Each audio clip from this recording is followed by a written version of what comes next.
titled The Idolatry of Conservative Adventism. And so please feel free to chime in at any time with your thoughts or questions.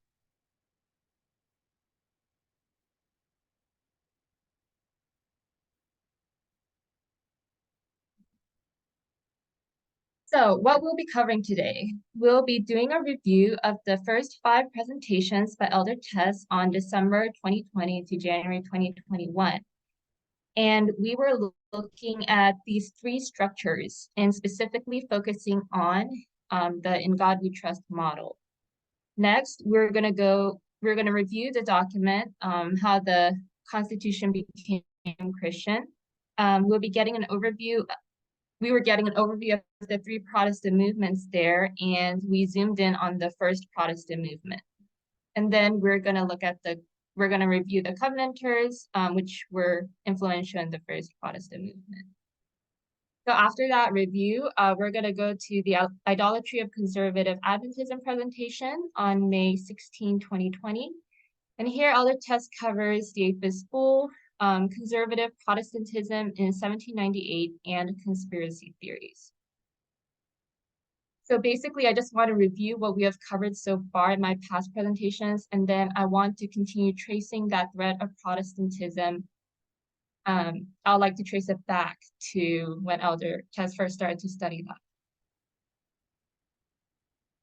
So before we dive into the review, in the last presentation in this camp meeting series on December 2020, Elder Tess mentioned that a friend had messaged her and they were having a hard time grasping this material that Elder Tess had been covering about Protestant history. And Elder Tess commented that she herself had been struggling and would have preferred to discuss and study this all out together in a 2 to 3 month school instead of 6 presentations. But she said, "But already some things are becoming clear. Our fantasy models are starting to break down. And the breaking down of these fantasies is having a direct impact on how we view our present history and the future. God is bending and molding us." So I just wanted to put that in because this is a lot of information, but I also want to point out that the whole purpose of going through these histories is to break down our fantasy conceptions of the Sunday law, Protestant reformers, and even about God. And Elder Tess noted there that the cure for this is education. So tracing Protestantism through history, it's important because it helps us to see why the Sunday law won't be a Sabbath Sunday issue that Adventism is expecting. So the context of this presentation that Elder Tess did in December 2020 to January 2021 is we're heading toward 2 formalizations, one on the priest line and one on the 144,000 line. So we can see here, let me get my pointer. So we were right here during this camp meeting series, and we were heading toward the priest line. On the priest line, the priest increase or formalization would be gay marriage. And then on the 144,000 line, the formalization was radical feminism. So we were right here heading toward these 2 formalizations. Just looking back here, the priest increase of knowledge was the Apis Bull. And on the 144,000 line, the increase of knowledge of the Sunday law was In God We Trust. So, and that's what we're trying to review right now. So in February to August 2019, we began to understand, as Adventism, we don't understand 1888 history. We don't understand church and state properly. So as a result, instead of standing separate, Adventism has aligned itself with one stream of Protestantism, the conservative branch. Many Adventists think like many conservative Protestants who view globalism, the UN, the World Council of Churches, and gay marriage as the threats. And we oppose those liberal Protestants, but we just end up aligning ourselves with conservative Protestants. So just as ancient Israel, having this warped worldview makes us unable to discern where the true danger lies. So we're we will be looking at these studies or revisiting the thoughts here. So the Midnight Cry gave us three structures about three groups. Does anybody remember what those three groups were? I covered them in my last presentation, but it's been a couple of months. Does anyone remember what our three groups were?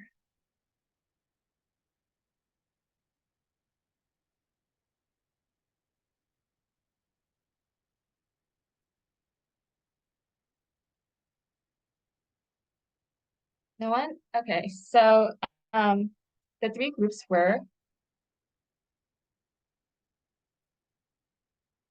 Adventism, modern Israel, papacy, the counterfeit, and Protestantism, in God we trust. So these were our three groups that we had structures for: Adventism, papacy, and Protestantism.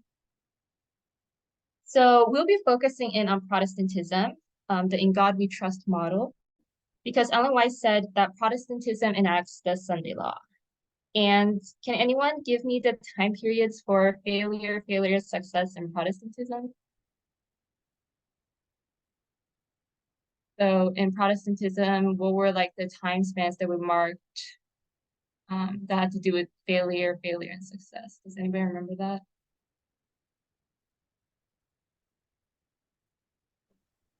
It's been like 1945 to 1989.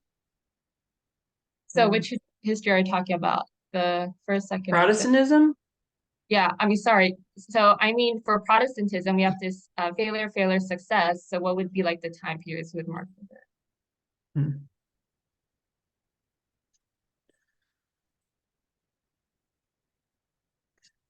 Let me see something that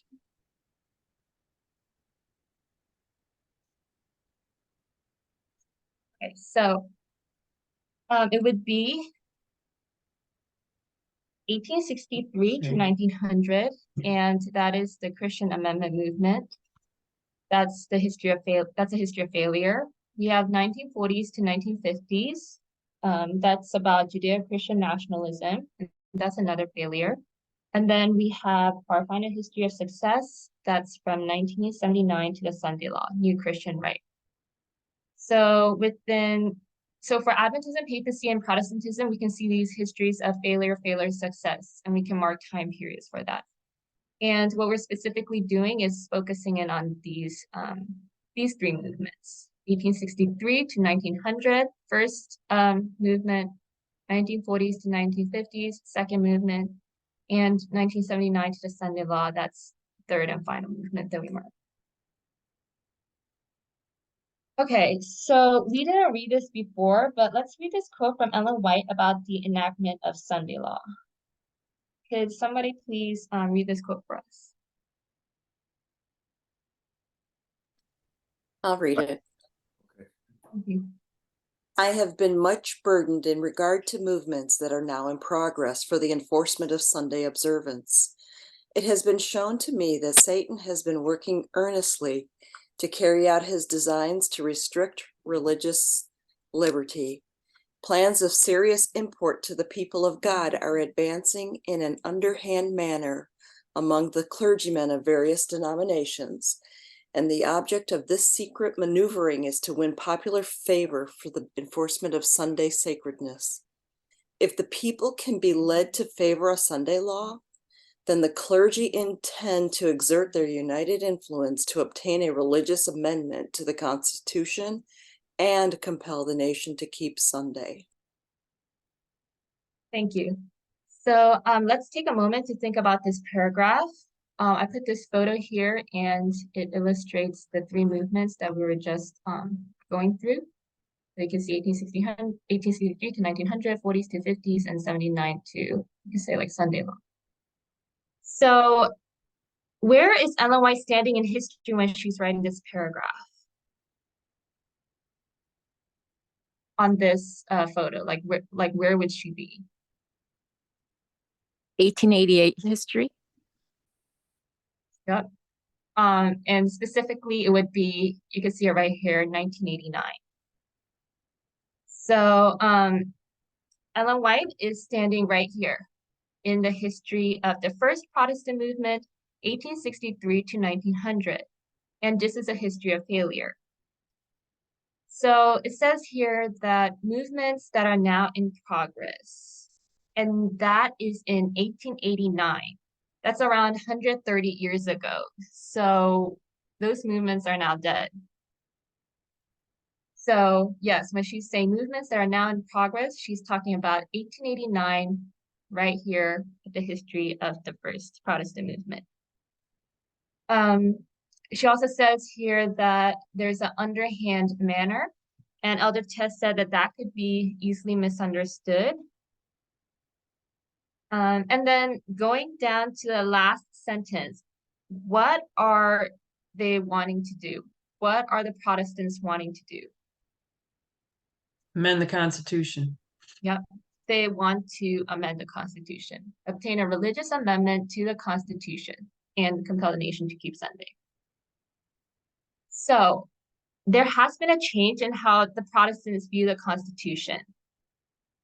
In the past, like in this history, they viewed the Constitution as a pagan document that needed to be amended. But now they view it as a Christian document now in our history. So there is a change in how Protestants view the Constitution. So the document by Jared A. Goldstein, How the Constitution Became Christian, is useful because it helps us see this shift through history. We first view the Constitution as a pagan document and now as a Christian document. And his question is, how did they go from wanting to amend the Constitution to now interpreting it as already Christian? So I didn't make this point really clear in the last couple of presentations, but you could say that 1863 to 1900s is all about amending the Constitution. 1940s to 50s, it's a mix of amending and interpreting the Constitution. And then 1979 to now, it's issues about interpreting the Constitution. And you can see that with all the Supreme Court cases today. And Elder Tess made the point. If what Ellen White says about the Constitution has transformed, what she says about the Sunday law issue has also transformed. So not only has Protestantism's views about the Constitution changed, but what they see as the threat has changed as well, and we'll be going through that. So the issue has changed. It's no longer Sabbath Sunday.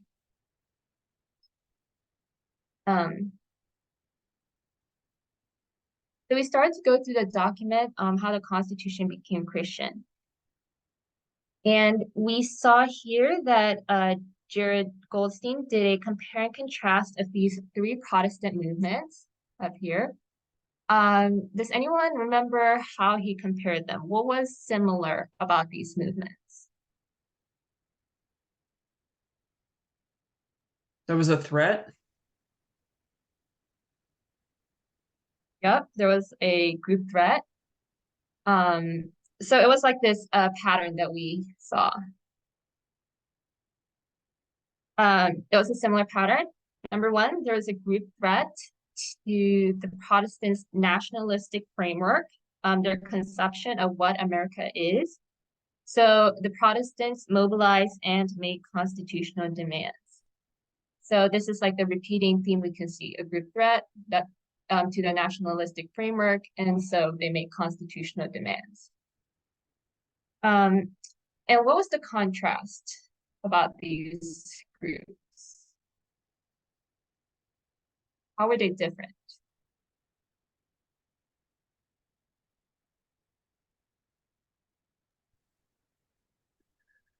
In one history, it was Jews and freethinkers, Adventists. Another history, it was Catholics. Yeah, I guess you could say that, like how the how what they viewed as a threat had changed through history, contrast. And today, of course, it's LGBTQ, I think, how we would. Yeah. And the women. Okay, so I think that's correct, but I was also thinking just in how they view the Constitution. That's the point, like I'm just hammering over and over. So in the past, they view the Constitution as a godless document That was the first movement, Christian Amendment movement. And now the new Christian right, they view the Constitution as a Christian document. So now they just want to interpret it their way. Hey, Anna. Yes. So do you think that they realized they couldn't amend the Constitution, so they then switched to, well, let's just interpret it the way we need it? Because it seems like that's happening now with the laws about voting and how they're, originalism when they did Roe v. Wade. Okay, we can't make an amendment, but we're gonna start interpreting the laws differently. So I was just wondering if anybody had any thoughts on that. I mean, so they can, since they can't change it, they interpret it differently.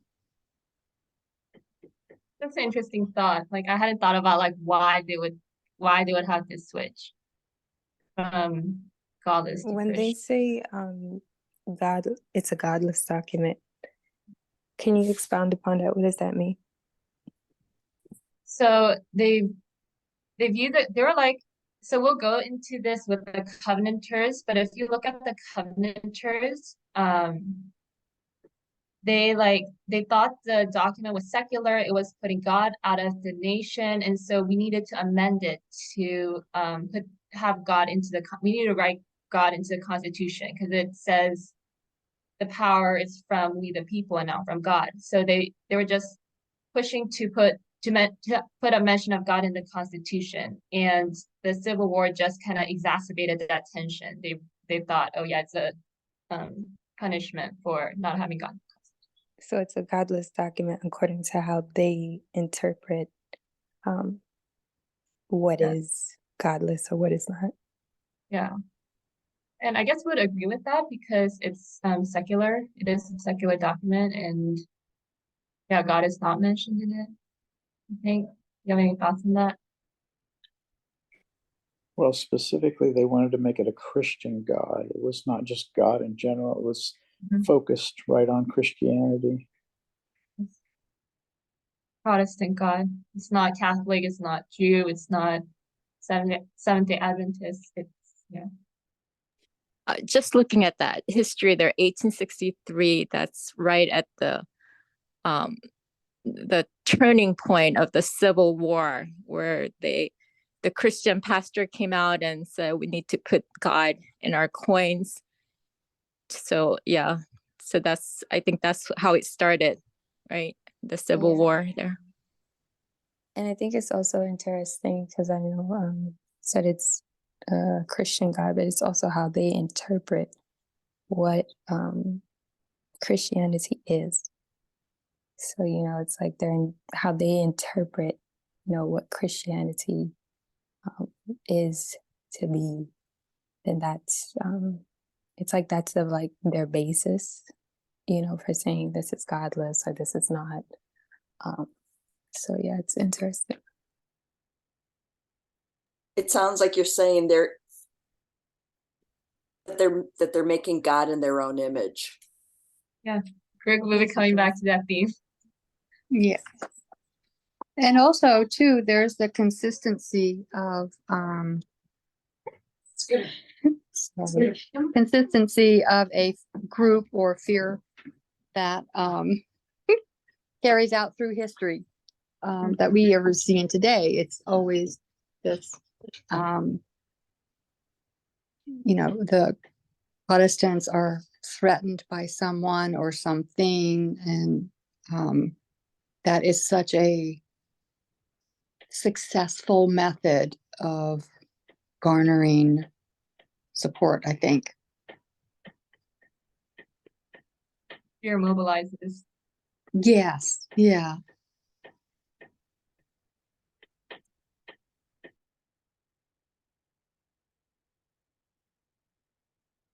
Okay, yeah, that was an interesting point you brought up, Kathy, about why did they make that switch from viewing the Constitution as godless to Christian. I know that like through history, they kind of switched, like, so for example, in the first history, you can see like they think the Jews are a threat. But starting from like the 1940s to 50s, it was Judeo-Christian nationalism. So like they now accept the Jewish, like it's Judeo-Christian. And that happened after, like around the time of World War II, after like the Holocaust. So yeah, that's interesting. I think that is it. I really love that point because, you know, we see that, you know, with time and progression, things change, right? But it's like, why would how and what would make them regarding the change that you just named about, you know, the Jews, etc. You know, one would think, well, why would, you know, how could they even why would they even be in that category? But it's just it's like, you know, it as it changes, it's just according to, I guess, what you know, what biases or whatever fits for them at the time, or, you know, it's very it's just so like not even decided, you know, it's just it holds no weight, if I could say it like that. You know, it just it's very biased, and it I'm sorry, I'm like mumbling and jumbling, Yeah. but it's I can't explain it. It's just really. So yeah, this comparison, there's a similar pattern, a threat to their nationalism, and so they make constitutional demands. And then the contrast is how they view the Constitution has changed over the years.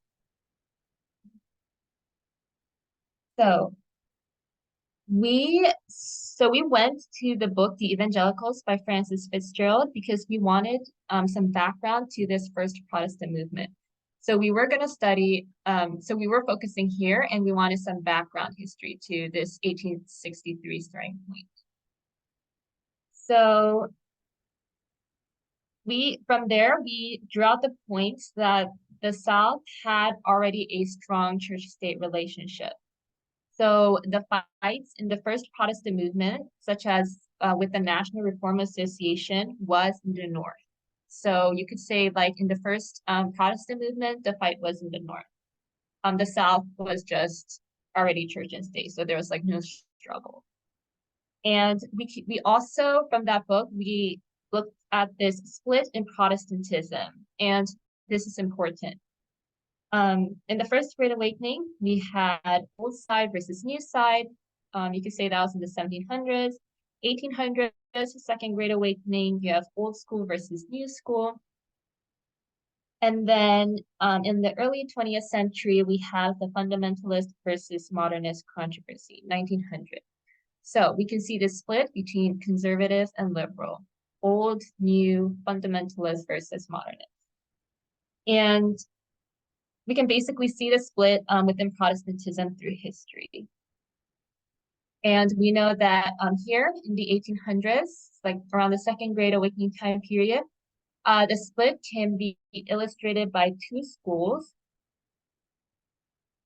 So it's Princeton, led or affiliated with Charles Hodge, and then Oberlin and Charles Finney. You know, Princeton Theological Seminary, I'm not afraid to say the new idea never originated in this seminary, so definitely old school, very conservative fundamentalist. Oberlin College, Charles Finney was new school, and that's the first college in America to admit women. Okay, so we went to the book, The Evangelicals, and brought up these 3 points. South already had a strong church-state relationship. We saw the split between conservative and liberal. We'll be revisiting that later. And then we also saw these two, this Second Great Awakening, this old school versus new school time period. It can be illustrated by two schools, Princeton Theological Seminary, old school versus Oberlin College, new school. So with that background, we went back to the document and looked at this first movement, 1863 to 1900. And we saw that the threat at this time was Jews, Catholics, Mormons, Seventh-day Adventists, and free thinkers. As Goldstein stated, many Protestants considered religious minorities to be less than fully American. So if you're a Mormon, you wouldn't be considered an American by many Protestants. If you're Seventh-day Adventist, you're not fully American. So they viewed these religious minorities and immigrants at because the Catholics, Irish Catholics were immigrating to the US in large numbers. So this was a threat to their prototype of a Protestant American. It was a threat to their prototype. We saw that this first movement began with the National Reform Association in 1863 as a result of the Civil War. And as we said before, this fight was mostly in the north. You could say it's in the north. And it was led by the Covenanters. The Covenanters believed that the Civil War was a punishment for omitting God from the Constitution. So they led out in the National Reform Association in 1863. And this movement did lose momentum after the North won the Civil War. But they later regrouped, fighting over the role of religion in public life, including Bible reading in schools, Sunday observance laws, and prohibitions on blasphemy. And this is where we see the history of Sunday laws and A.T. Jones. This was all in this first Christian Amendment movement. And they did have a small win. The Supreme Court declared the U.S. was a Christian nation in 1892. And that was in the case Holy Trinity Church versus United States. But it was a history of failure. As we know, it's a failure, and success. So it was a history of failure. Okay, so we saw that this first movement was led by the Covenanters. They were the ones who were leading out in the National Reform Association in 1863. So we looked into them. We saw that the Covenanters was the conservative side of Reformed Presbyterianism, which is the conservative side of Presbyterianism. And Presbyterianism comes from the theology of Calvinism, named after John Calvin. And we noted that this name Calvinism came from the Lutherans, didn't come from the Catholic Church, and it was meant to be derogatory. Other tests noted that the Reformation was essentially a fight within Protestantism between Lutheranism and Calvinism. So we have that tension there. We saw that John Knox of Scotland brought back, met with John Calvin, and he brought John Calvin's theology back into Scotland, and that became known as Presbyterianism. And that's how it started. And then we looked into the Covenanters' beliefs. So we looked at where they came from, which was from John Calvin. And then we looked into their beliefs. And for that, we went into the document Church and State in the Early Republic by Robert Emery. And so part one, the document was divided into 3 parts. Part one, we saw their doctrine of the 2 kingdoms, which was they believed in the equality and mutual independence of church and state. And then we noted these 2 important foundational documents to them, the Scottish National Covenant of 1638 and the Solemn League and Covenant of 1643. So going back to this doctrine of the 2 kingdoms, how they viewed church and state, can someone describe their church-state model for us? Does anyone remember how they viewed church and state?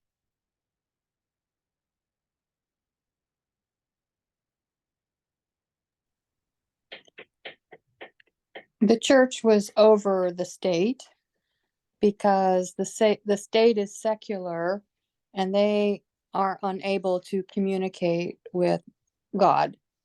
So they would be then ruled by the church, by the clergy, because they had a direct connection with God. I think that's about the gist of it. Yes, that's the correct view of it. But then would they say that the church was over the state? Would they admit to that? No. Yeah, they No, would. I think the last time we went over it, they were kind of like underhandedly, saying that. Yeah. So, Kind of like equal but separate. mhm. So like I put out this diagram, they do believe in a completely separate and equal church and state with Christ as the boss. But there is no direct line of communication with the state and Christ. So the state has to go through the church to receive, like to know what God is saying. But the church is their separate equal. But the church doesn't, so their state insists that the church doesn't rule the state. It's Christ who's ruling the state. So church and state are separate, but they aren't because the state needs the church to learn what God is like, know what God is saying. So they would say it was separate and equal, but we would say no, it's still church over state. And then we kind of read their theological positions, and then part 3, we saw the Covenanters' criticism of the Constitution, and they said it failed to recognize the existence of God, the King of Nations, and this was just something they just had an issue with, in the U.S.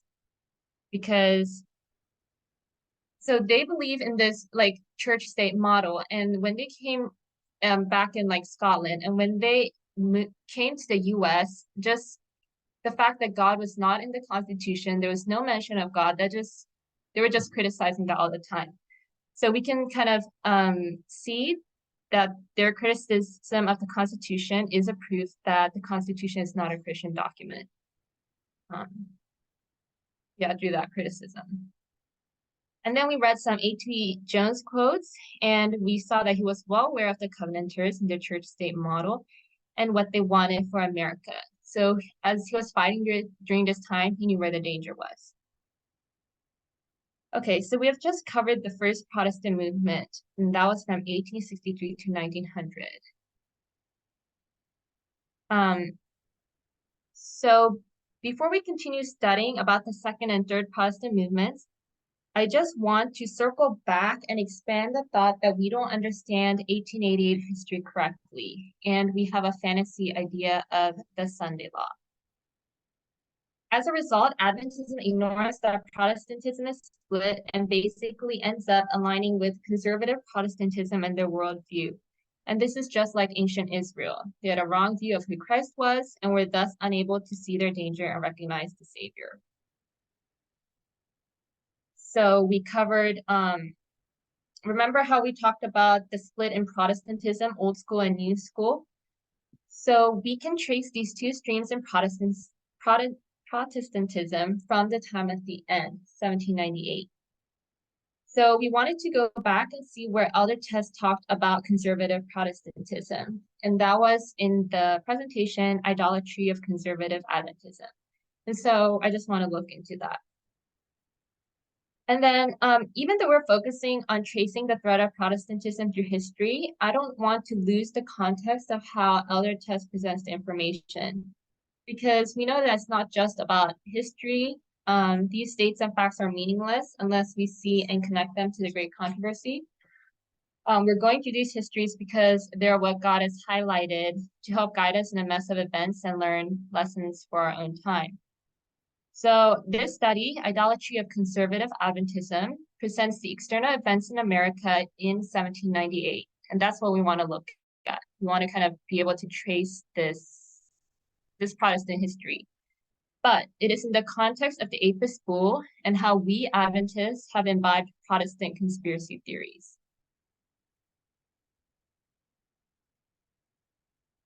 Okay, so we're pretty familiar with the parable of the Apis Bull, right? Just after leaving Egypt, the Israelites built a golden calf. They attributed the characteristics of the Apis Bull to the true God. Eventually, they were cured of making the form, the image, but they never gave up attributing the character of the Apis Bull to God, so they couldn't recognize Christ. Similarly, Adventism came out of apostate Protestantism, but they have not let go of its ideas and worldview. They have a wrong conception of God's character. So, ancient Israel, they came out of Egypt. They could have entered Canaan, completed the work, and the Messiah come. But they kept playing around with idolatry. After Babylon, they could have rebuilt the temple and been a light to the world, and Christ could have come, but they failed again. In the spine of history, Rome, God raised up a messenger, John the Baptist, and through Christ's empirical teaching, he cut out a people, beginning with the 12 disciples to do the work. And it was a history of success. We could parallel that with modern Israel. So Adventism came out of the 1260. The messenger was William Miller. They could have completed the work here, and the second Advent could have occurred. And the work could also have been completed and it was a failure in this first movement. And the work could also have been completed in 1888. Christ could have come in that history. And we can read about this in Evangelism 694.2, 694, paragraph 2, 3, and 4. So, could the second advent have occurred? Evangelism 694.2 was written in 1868. This paragraph 3 was written in 1900. And paragraph 4 was written in 1903. So these are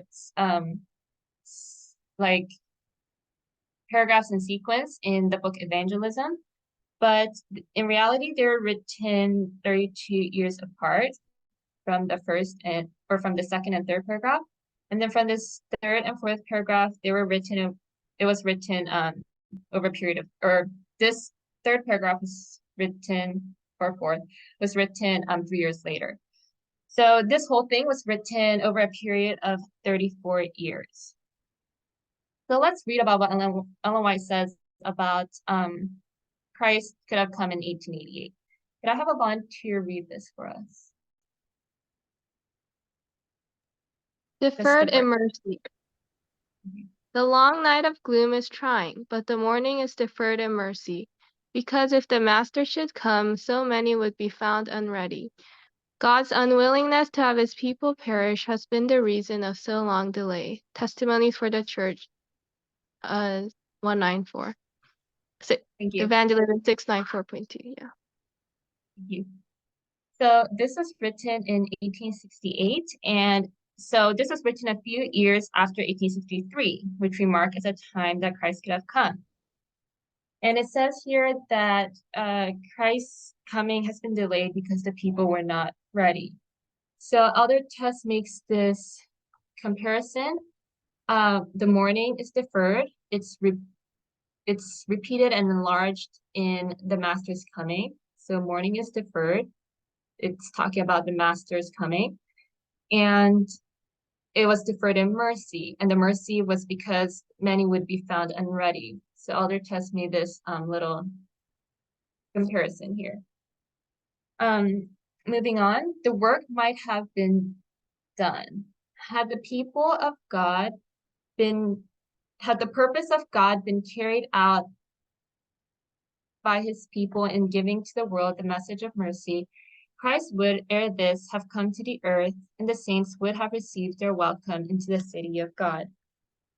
So, this was written in 1900. Again, the work could have been completed in 1888.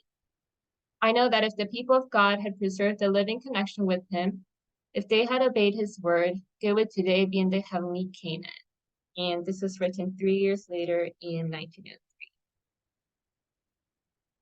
So Christ could have come. And I have a question. So God delayed his coming there because God's people, the Millerites, did not recognize that the sin of Babylon was slavery. Is that right?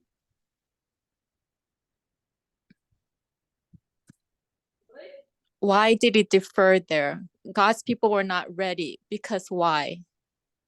Because they didn't recognize slavery as a sin?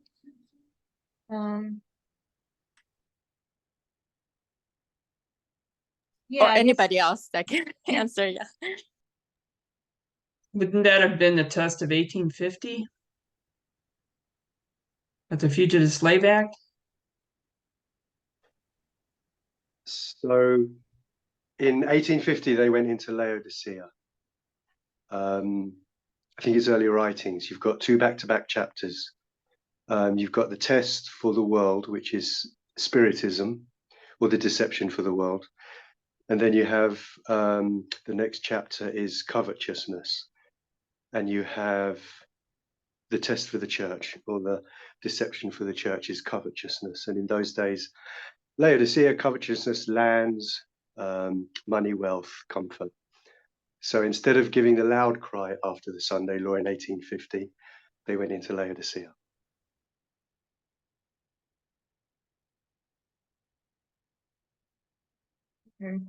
Okay, thank you. So what would be for us? What would be the test for us?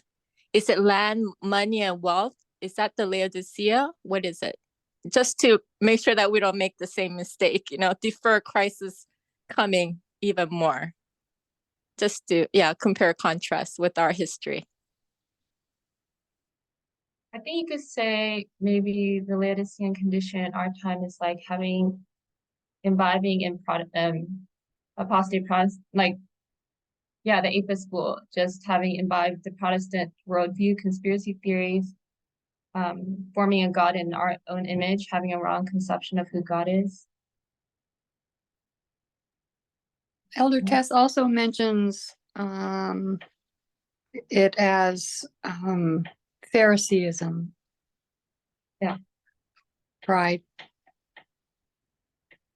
Yeah, that was my next point. I think in the chat, I think the Sarah says, I think they went into Laodicea, sexism. Yeah, sexism is definitely the testing issue in our time. So why are God's people not ready? What is the condition of Adventism? And we know that that's Laodicea. Could I have someone read this quote for us? Just a quote. The true witness says of a cold, lifeless, Christless church, I know thy works, that thou art neither cold nor hot. I would thou wert cold or hot. So then, because thou art lukewarm and neither cold nor hot, I will spew thee out of my mouth. Revelation 3:15-16. Mark the following words, because thou sayest, I am rich and increased with goods, and have need of nothing, and knowest not that thou art wretched, miserable, poor, and blind, and naked. Here is represented a people who pride themselves in their possession of spiritual knowledge and advantages, but they have not responded to the unmerited blessings that God has bestowed upon them. With Pharisaic pride, they have vaunted themselves till it has been said of them, Thou sayest, I am rich and increased with goods, and have need of nothing. Thank you. So Elder Tess pointed out that the Laodicean condition is the condition of the Pharisees. And so when they say they're rich and increased with goods, they mean they're rich in spiritual knowledge and advantages. They're saying we have the pioneers, we have the writings of our prophet, and Elder Tess kind of went through this more in the previous presentation to this study, which was the atheist school. And there you can clearly see that, the condition of the Pharisees. They were proud. We have our pioneers, we have the writings of our prophet, we don't need anything else. And so Elder Tess said the Laodicean condition was the condition of the Pharisees, and it's this belief that they were the peculiar people ready to receive the Messiah, but they had formed a God in their own image. They were worshiping a pagan God and didn't even know it. So we know about the atheist school, the form and the spirit. So they had left behind the form, but they still clung to the character. And so that's what made the Pharisees, Israel, in ancient Israel, unable to recognize the Messiah when he came. So it's this idea of worshiping a pagan God, but you think you're worshiping the true God. I just wanted to jump back to the comparison in 1850 when they went into Laodicea what was it that was their how did she say it? What was it that they were priding themselves in at that point? The Phariseeism for them. 1850. So, Erin, do you have any thoughts on that? 1850, like, I guess they basically got like, so we're kind of comparing this ancient Israel. Kathy, you have something to say? Oh, I'm sorry. I was just gonna say they were really proud of the Sabbath. They had the Sabbath. And it was on the charts. They had the prophecies. They had a prophet, Ellen White, and then, but they, which is like the Jews had their writings and all that, but then like, like Aaron said, they settled down into, what was the term? Land and money and settle, you know what I mean? They settled and were comfortable and content in their knowledge, is what I understand it. Yeah. And they just like imbibe these conspiracy theories similar to Protestantism. Yeah.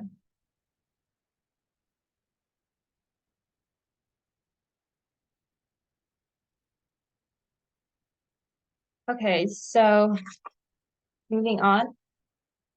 We can understand our history better by learning about the end of ancient Israel. So that's why we're going through this comparing and contrasting with the Pharisees, because the history of Christ is a history of success, and that's same as ours. 144,000 history is the history of success.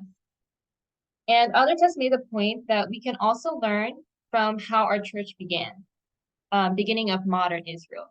So we can learn from the end of ancient Israel, Christ's history, and we can also learn from the beginning of modern Israel, Millerite history. And Elder Tess said, what happened externally in Millerite history can teach us about what is happening externally right now. So this was like the point I was trying to get at. I'm just trying to trace the thread of Protestantism through history. We want to understand the external history around 1798 and leading up to 1844. And so this is external events. As Elder Tess pointed out, it's really easy to think of Millerite history and not really think about the world in which the Millerites existed. However, there were societal forces that were shaping and molding the new United States. And the Great Awakenings had a major impact. These were acts of rebellion against cold, formal, established religion, against the strict Orthodox Calvinism. Remember, we talked about Calvinism. And so the first Great Awakening, you can mark it in the early 1700s, transformed the religious landscape. It changed how people viewed God and how they worshipped. They were starting to emphasize more of a personal relationship with God instead of just going through this cold, formal churches. The Second Great Awakening, we can mark from 1790s to 1830s, and that fundamentally altered the character of American religion.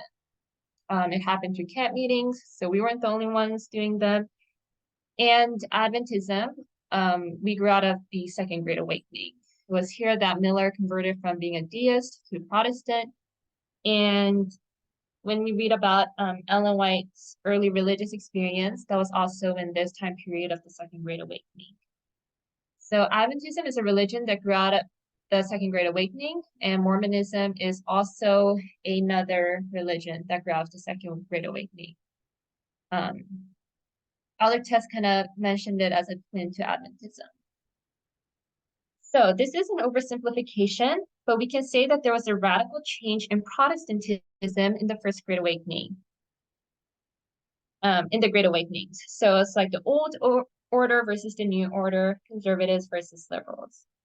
The liberals, they emphasize that you can have this direct relationship with God. You don't need ministers to define God's word for us. And they were influenced by the American Revolution and ideas of freedom and independence. And then there was the conservatives on the other side, trying to maintain the status quo. These old ministers feeling disrespected, feeling they were losing status in society. So we can just trace this split in Protestantism through the Great Awakenings. So we want to look at the state of Protestantism in 1798. And for that, I'm going to read from a master's thesis by Rachel A. Snell. So let me just stop screen sharing and switch to the document. I put the quotes together.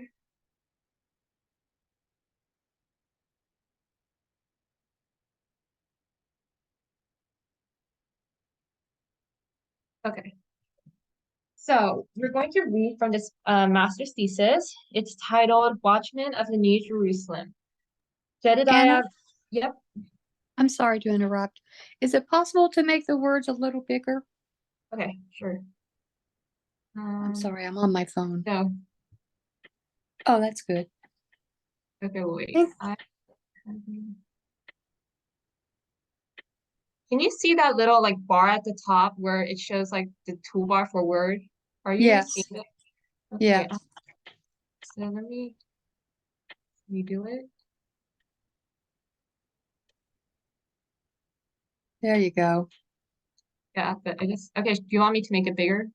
Just a little. Awesome. Thank you. Okay. Okay, so we have, she's focusing here on the liberal conservative fight around 1798 in America. And this is specifically happening in New England. So we do have a lot to read. So we'll be reading these quotes and we'll see how far we get.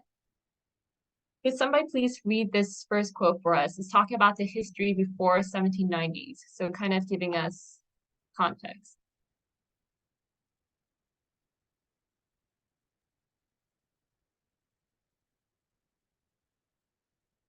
Quote number 1, history before the 1790s.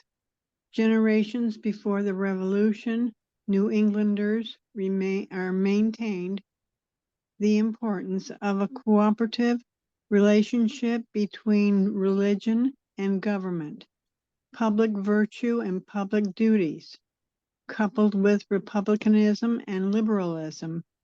These created a volatile mixture. In the New England clergy's interpretation of the state of virtue in American society, the increase in infidelity and irreligion meant the forces of evil were winning. The turn of events was particularly critical to men who entertained dreams of creating a new Israel in the American nation. Thank you. So we can see here creating a new Israel. So they did identify the United States. So these conservatives identified the United States as the modern glorious land. And they were creating this literal application. The glorious land was Canaan. The modern glorious land is the United States. They wanted to create this new Israel. Here we can see, through this paragraph, we can see this belief in the relationship between religion and government, the cooperative relationship. Religion, public virtue, government, private duties. So this was a belief of the conservative side around 1790s. And another thing I want to point out is they also believe in civil millennialism. So millennialism is the idea, the belief that Christ reigns for 1,000 years. But as Snell described it, it's about the expectation of a coming apocalypse and the concept that political and social actions can influence the outcome of the apocalyptical battle between good and evil. So this concept of civil millennialism has to do with the struggle between good and evil, and how politics and social actions can influence that. Yeah, Moving and on. it says there, wanted to highlight where it says the increase in infidelity meant the forces of evil were winning. So that is also like subject to interpretation as well. So it kind of depends on how they were interpreting or viewing infidelity, or what was, you know, in a form of infidelity. Yeah, they're just, it's like what they viewed as being a threat, you know. Well, and I think too, the irreligion, which is secularism. Mhm. And it's really amazing how this is in the 1790s. We still have this going on today. Yes, You know what I mean? that They are was a so big freaked. deal. Yeah, so they're really freaked out about how they are a minority and the threat, and they've got to stand for God and, you know, get rid of the woke liberalism and bring God back. And now I think that all the schools now, because of the Blitz, I think, is it the Blitz or the sub program where they put in God we trust in everything? So they're now going in every classroom and putting in God we trust in all the classrooms, the cafeteria, the library, and all that. And that's part of that legislative program. I think it's called the Blitz. I don't remember. But anyway, I'm just really amazed to how this thread is still so strong. That's it. Project Blitz. Project Thank you, Blitz. Gloria. But it's just amazing how God is showing us this line, this root. This is nothing new. This is the great controversy. Like as I'm reading it, I keep, like comparing them, what is actually going on in this history and then bringing it to our history. So that's why it's kind of like highlighting, I guess what, the issues in our history, what is perceived as a threat right now, or identify as infidelity, or irreligious right now. You often hear it, when like politicians or whatever, give their speeches and they'll say, like in the beginning when we were talking about a godless, society, etc. They still use these phrases. They still use even sometimes the same exact words, and I just think that it's very interesting. Yeah, it's like it's so consistent throughout. Yeah, just church and state and just how they view religion. So moving on, could someone read quote 2 for us? This is about civil millennialism that we're just talking about. This apocalyptic view of, politics and how social actions influence good and evil. This civil millennialism would perform a large role in the coming revolutionary struggle with Great Britain. As New England ministers of the Revolutionary era resisted tyranny in God's name, hailed liberty as a virtue of the new American Israel, and proclaimed that in sharing these values with all mankind, America would become the principal seat of Christ's earthly rule. New England society was particularly susceptible to the forging of a connection between religious and political spheres for several reasons. Several sources influenced the development of civil millennialism. First, the conflicts with France renewed anti-Catholic sentiment in America and fit neatly within millennial theory. These perceptions of a massive French Catholic conspiracy were linked directly to an apocalyptical interpretation of history in which the French were accomplices in Satan's designs to subjugate God's elect in New England. Thank you. So I just noticed like right now it's talking about New England. So it's interesting because the Millerite movement was also like in New England. But anyway, so at this time, they saw France as a big threat to the United States. There was the risk of war with France around this time. And so France is Catholic, and as being a Protestant a majority, they were suspicious of Catholics. So there was this threat of war with France, and so that renewed anti-Catholic sentiment in America at this time. Moving on. So quote 3. At the That's end in- of the I'm sorry. I just Oh. wanted to note that anytime, you know, there is a like a group or a how can I say it? A national anytime an individual or a country is perceived as a threat, it's interesting that they find a way to mend them, right? In the how can I say it, in the agenda, if that makes sense. To you know, I guess kind of push forward you know, what they want to do in their own, you know, agenda within you know, the United States. That's so interesting to me. Yeah, it's going back to the idea of this threat, you know, and just how that fear just drives like this response.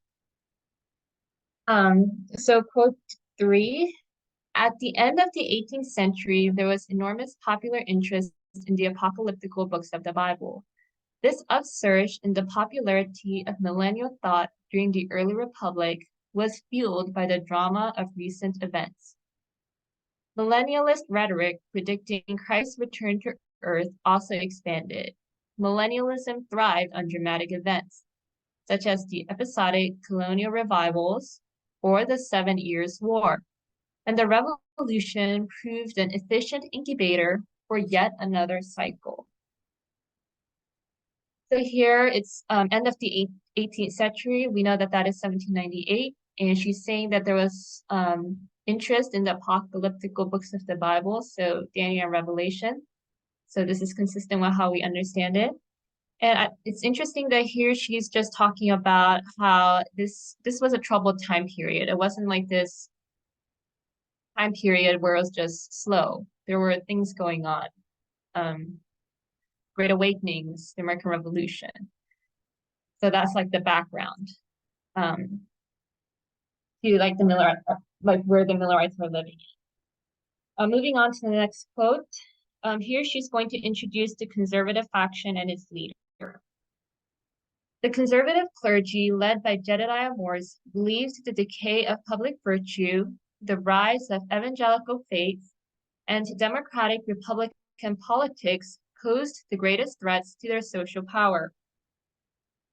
So Jedediah Morse we can see him as the leader of this conservative side. His son Samuel Morse invented the Morse Code, and Morse was concerned with the morality of the nation, that America would come under judgment for immorality. And also with that, the threat to there's the old minister's status in society. And that same as Elder Chess connected that to Fawa and the moral majority before 1989. So in our other time at the end, there was also the same fear about morality in the United States going down and just the loss of power of the older leaders. So that's something we want to take away. Quote 5. Here it's just talking about, we could look at another university at this time, and that's Yale College. During the 1790s, Western Massachusetts and all of Connecticut remained dominated by Orthodox Congregationalists, who significantly outnumbered of clergy than the liberals.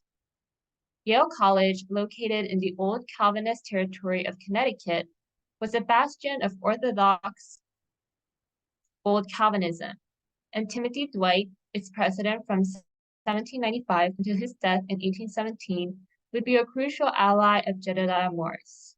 During the 1790s, Dwight focused on the social duties of the church. Therefore, he identified with the goals of the Orthodox Old Calvinist clergy. From the moment of the ratification of the Constitution in 1789, Dwight corresponded with fellow religious leaders, and he stressed the importance of morality.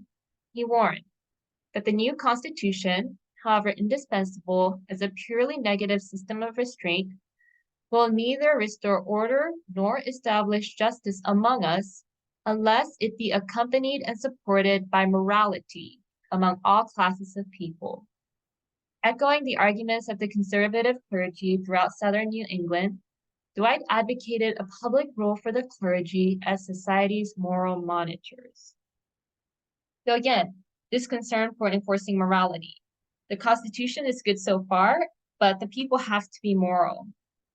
So there should be this, they're advocating for this working relationship between politics and religion, between church and state. And this is, again, analogous to Liberty University and Falwell. So what does it mean? What does it mean to be moral monitors? In particular, Morse highlighted the social duties of the congressional minister, namely to guard the moral character of society. For this reason, Morse and similar clergy referred to themselves as watchmen and utilized the theology of civil millennialism to legitimate their role as social guardians. In his 1799 Fast Day sermon, Morse discussed the criticism the clergy had received for meddling in politics. So Morse asked, "Is this any new crime? No, it is as old as Christianity. Nay, it is as old as the priesthood itself. The priests and prophets under the Old Testament dispensation, Christ and his apostles under the New, the faithful Christian clergy in every age and every country have preached politics. That is, they have inculcated subjection to civil magistrates and obedience to the laws, have cautioned the people against animosities and divisions, warned them of their dangers, whether from foreign or domestic enemies, and have exerted their talents and influence to support the religion and lawful government of their country." But there can be a subtle bias in this, very subtle when you read this, because, someone can walk away from this and say, yes, this makes a lot of sense. And the evidence used here with the past histories and Christ's history, etc., the priesthood, and they would say, yes, this is exactly why, we would need the interference, of the church, etc., when it comes to morality. And that's very subtle, but it's very dangerous at the same time. Yeah, we saw how we interpret it. They're going with this literal interpretation. And they're just arguing for church and state. We know that that's wrong. So they're arguing for church and state here. So let's keep on reading. Furthermore, New England's congregational clergy found the notion of a separation between church and state inconceivable. Puritan theology emphasized an intimate relationship between church and state, particularly in the influential doctrine of civil millennialism. Accustomed to their usual role and spurred to greater action by the ideologies of the American Revolution, the clergy hoped to assume a greater role in post-revolutionary American society. During the 1790s, Jedediah Morse sought to enlarge the role of the parish minister. An avid geographer, Morse wanted not only to chart the expansion of the new nation, he also wanted to shape it.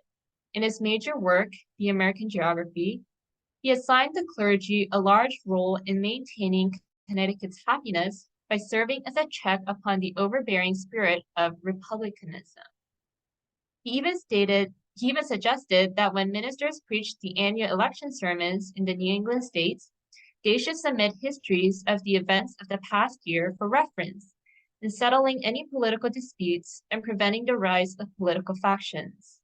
However, the majority of the American citizenry were no longer willing to allow religious elites to interpret political events for them. So, I'm sorry, go ahead. Yeah, go ahead. No, I was just thinking about the last sentence here when they were no longer willing to allow. the religious elites to interpret. And now we see that so much, especially when, politicians are given their speeches, etc. They, they find a lot of they have a lot of time to bring in their interpretations, of the Bible, etc., and just throw them into their, political presentations. And it's just interesting, that last line. Yeah. And you can just see like this, how the old clergy wanted to hold on to this power, wanting to shape the US. Despite this new set of challenges, the conservative New England ministry was unwilling to discard their visions of a religious and republican utopia in the United States. Furthermore, they were unwilling to give up their role in forming this utopia. Continuing the biblical imagery used to describe the revolutionary struggle, New Englanders now applied similar themes to the social development of the new republic. Having watched the divine wonders against Pharaoh, and having quickly taken up arms to overthrow Egypt, New Englanders knew that their perilous experiment, now in the wilderness, depended on nothing but their own moral fitness. So here we can see how they're comparing, doing a literal interpretation. They're comparing themselves to ancient Israel. They left Egypt, America left Great Britain, and now the national greatness depends on the morality of the people. And here you could see this literal interpretation just go through history. In ancient Israel, the Israelites put the inhabitants to the sword and they institutionalized slavery in Canaan. And so they would be okay with that in America, the new glorious land. And they're just pointing out this fact that just stating that the prosperity of the United States right now, as it's a new fledgling nation, it depends on the morality of the people. And this new society did not mirror the virtue the clergy wanted to see in society. Their concern for the fate of society, in both a religious and political sense, as well as their own personal fears, prompted them to search for a solution. This partnership between the Federalist and the Orthodox clergy, although never official, inaugurated a campaign among the conservative clergy, with Jedediah Morse as their de facto leader.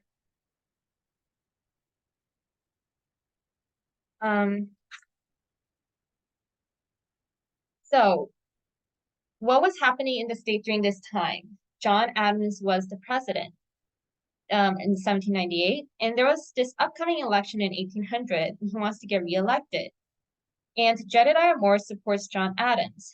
That is why Morse is saying all of this. He wants to get Adams reelected. Adams was not a Democratic president. If we were living back then, we wouldn't have supported him. He instituted alien and sedition laws, which cracked down on free speech and immigration. So in 1798, John Adams declared a day of national fasting and prayer. And this had been done before, but Adams made it more religious than it had ever been done before or after.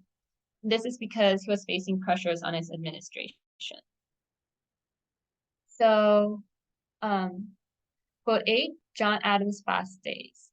The language of Adams' fast day proclamations clearly states his religious intentions and the concern he shared with the political and social leaders of his home region over the decay of public virtue.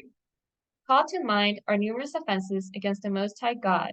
Confess them before him with the sincerest penitence, implore his pardoning mercy through the great mediator and redeemer for our past transgressions, and pray that through the grace of his Holy Spirit, we may be disposed and enabled to yield a more suitable obedience to his righteous requisitions in time to come. But the majority of the populace viewed fast days and Jeremiah's as outworn colonial traditions, unacceptable in a Republican nation. So Adams as well, he's promoting national morality as a solution to political problems. But then there's also this tension because the population is no longer willing to have people tell them what to do. The fast day sermon generally followed the format of the Jeremiad. It was an opportunity for the clergy to address the shortcomings of the population in front of a large audience. So that was what the fast day sermon was about. So on November 29, 1798, Morse did a sermon. And here, Morse still informed his congregation of a very grave threat, suggesting that if American citizens did not change their behavior, the future of the government was in question. In presenting a solution, Morse first decried the lack of laws against such behavior. Many of our laws, indeed, against vice and immorality, particularly against profane swearing, debauchery, gaming, and Sabbath breaking, are but a dead letter. So he's warning that public morality is not being enforced. In the hands of a speaker accustomed to integrating religious and political imagery, such as Morse, Jefferson became the weak and wicked Ahaz, and Adams the pious and wise Hezekiah. The message was blunt. Any person familiar with Isaiah would oppose the election of a presidential candidate with many similarities to the biblical King Ahaz. As A.B.L. Holmes so appropriately questioned in 1799, who does not perceive a happy resemblance between the conduct of the Jewish king and of the American president? So there's these two external political factions, Jefferson versus Adams. Jefferson is the side that we would have taken. He believed in the separation of church and state in the American government. So Morse is portraying Jefferson as the weak and wicked Ahaz, Adams the pious and wise Hezekiah, and he's trying to get Adams reelected. And in a January 30, 1799 letter to Morse, John Jay expressed the distress felt by many political and social conservatives. We see many things, my dear sir, which might be altered for the better, and that I believe has been the case at all times. But at this period, there certainly are an uncommon number and series of events and circumstances which assume an aspect unusually portentous. The New England Federalists and conservative congregational clergy, made allies by uncertain times and similar goals, identified two dangers to the American Republic experiment and the very existence of the Union itself. So the external events in this time period, it was the first Great Awakening, or the Great Awakenings, the two branches of Protestantism, conservatives versus liberals, warring together. We had the American Revolution, forming of the new republic, writing of the Constitution. There was this continuing tension with Great Britain, the French Revolution, tension with France, as well as these old conservatives feeling their place in society as moral guardians threatened and believing if they're gone, America will go down. So it was a tumultuous time period. And so Jedediah Morse brought up this conspiracy theory. When Jedediah Morse climbed into his pulpit in 1799, he declared to his expectant audience, "It has long been suspected that secret societies, under the influence and direction of France, holding principles subversive to our religion and government, existed in this country. Furthermore, by emphasizing concerns held by both the political and religious leaders in New England, he provided the conservative elements of American politics and religion with an immensely effective explanation. The Bavarian Illuminati combined the threats presented by the French and the growing evangelical faiths into one, and fashioned an enemy New Englanders in particular could identify as the ultimate enemy, the ever-present Antichrist of civil millennial discourse." So here he's bringing up this conspiracy that's he's claiming is working against John Adams and the conservatives. And Elder Test said that this was the introduction of conspiracy theories to Protestantism to justify their political ideology. Continuing on. Although Morse's main source of anxiety remained the condition of New England society and the preservation of Congregationalism, he harnessed the Illuminati threat for political needs. The choice of states harboring Illuminati societies were no coincidence. Virginia, of course, was the home state of Thomas Jefferson, and New York, the home state of Alexander Hamilton. Hamilton had recently become an enemy of Adams and his loyal supporters by authoring a villainous letter that relentlessly criticized Adams. So Virginia, Thomas Jefferson, New York, Alexander Hamilton, and Morse is claiming that the Illuminati was in these two states. And so we can clearly see that since he is for Adams and he's trying to take down Thomas Jefferson. And Morse claimed that he had a letter that proved the existence of the Illuminati. And William Bentley disproved him. We can see Bentley as the leader of the liberal side. So Morse associated with Yale and versus William Bentley and Harvard. Boston born and Harvard educated, William Bentley had been pastor of Salem's Second Congregational Church since 1783. So we're kind of running out of time, so I'm just gonna quickly just summarize about William Bentley. He was liberal-minded. He would share his pulpit with preachers from other sects. He didn't really have any political ambitions. He would tutor promising students and use his own salary to support the poor members of his congregation. And so in summary, he was the antithesis of Jedediah Morse. And Bentley he was connected to the newspapers in the area, and he used the newspaper column to discredit Morse and the conspiracy of the Bavarian Illuminati. And he expressed no harsh feeling to the clergy who believed had been misled by ignorance and the present cultural climate. And he said, but into this order men will intrude who have studied their Bible and not mankind for whom it was written, who know more of their own opinions from dogmas than from history and investigation. Bentley believed the clergy suffered undue influence from unscrupulous and ambitious individuals and from their own personal ignorance and intolerance. So he had a kind view of the other side. And he ultimately disproved Morse's Illuminati letter.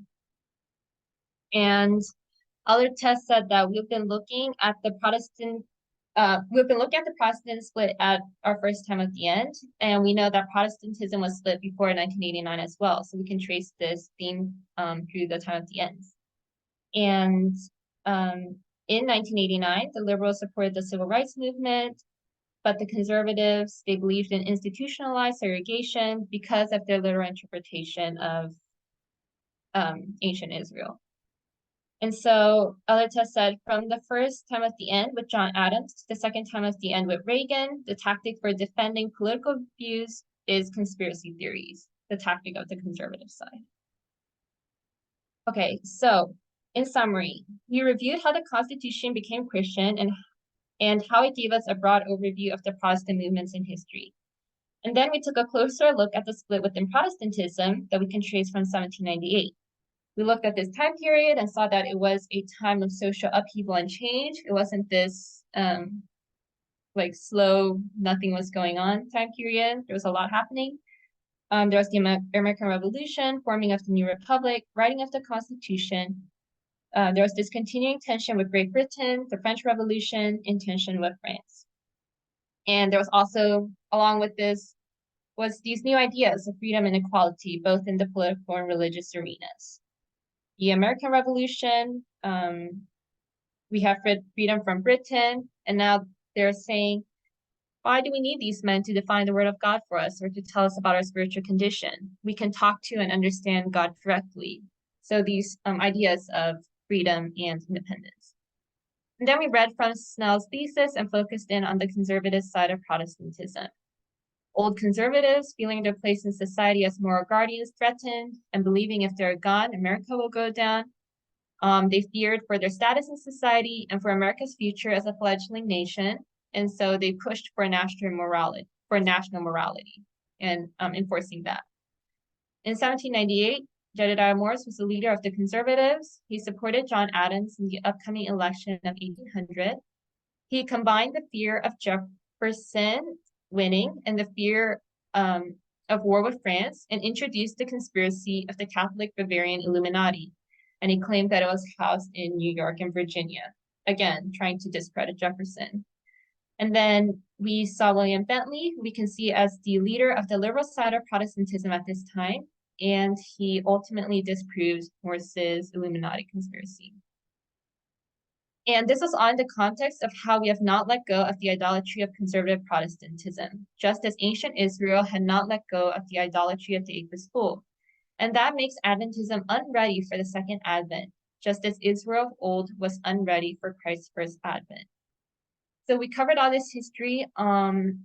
We didn't really go into the conspiracy theory that Elder Tess went to in the last portion of this presentation. We'll do that next time. But for time, we'll close now. And I'll close in prayer.